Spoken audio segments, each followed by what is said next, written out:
ଜୟ ଜଗନ୍ନାଥ ସାଙ୍ଗମାନେ welcome back to my new shorts. ତ ସକାଳର ମର୍ଣ୍ଣିଂଟା ଆଜି ସକାଳର ମର୍ଣ୍ଣିଂଟା ଆଜି ଛାଡ଼ନ୍ତୁ, ସକାଳଟା ଆଜି ଚା'ରୁ ମୁଁ ଷ୍ଟାର୍ଟ କରିଦେଇଥିଲି। ତାପରେ ଦେଖୁ ଦେଖୁ ବହୁତ ସାରା ପିଠା, ବରା, ପୋଡ଼ ପିଠା, ମଣ୍ଡା ପିଠା, କାକେରା ସବୁ ଆସିକି ପହଞ୍ଚି ଯାଇଥିଲା ଆମ ଘରକୁ। ମୁଁ ହସ୍ପିଟାଲ ପଳେଇଥିଲି। ହସ୍ପିଟାଲରୁ ଆସିଲା ବେଳକୁ ରିମା ବାପାଙ୍କର ଅଙ୍କଲ୍ ଆଣ୍ଟି ନେଇକି ଆସିଥିଲେ, ତ ମୁଁ ଆଉ ତାଙ୍କୁ କଭର୍ କରିପାରିଲିନି କ୍ୟାମେରାରେ।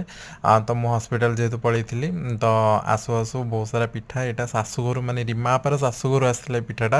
ବହୁତ ଟେଷ୍ଟି ହେଇଥିଲା। ତାଙ୍କ ଆଣ୍ଟି ବହୁତ ବଢ଼ିଆ ପିଠା ବନାନ୍ତି। ମୁଗର ମଣ୍ଡାଟା ସ୍ପେଶିଆଲି ମୋତେ ବହୁତ ବଢ଼ିଆ ଲାଗିଲା। କାକେରାଟା ବି ବହୁତ ବଢ଼ିଆ ଲାଗିଲା।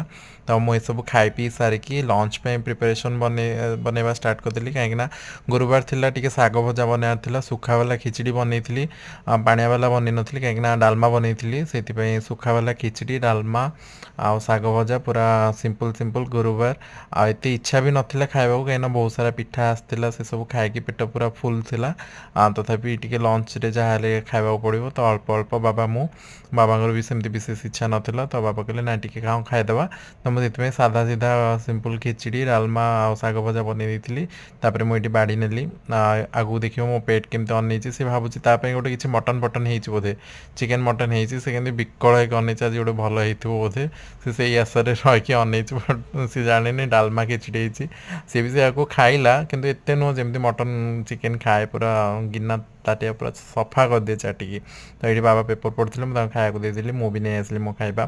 ଆମେ ଏମିତି ଖାଇ ପିଇ ଦେଲୁ। ତାପରେ ମୁଁ ମୋର ସବୁ କାମ ସାରିକି ଇଭିନିଂରେ ଟିକେ କିଛି ଚଟପଟା ଖାଇବାକୁ ଇଚ୍ଛା ହେଲା।